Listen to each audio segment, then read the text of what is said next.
Так, первая примерочка. У меня, кстати, полотно уже отпарено.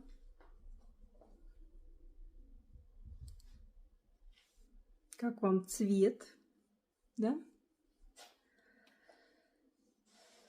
Все на месте. И вы знаете, он не получился каким-то огромным оверсайзом. Он не получился, кстати, регланная линия достаточно тоже нормально. Вот подмышка у меня здесь заканчивается. Ну вот буквально на 5 сантиметров ниже, чем подмышка. То есть он прямо вот такой вот хорошей классикой, мне кажется, сядет. Вот, я довольна очень. Слушайте, материал, божечки, какая прелесть.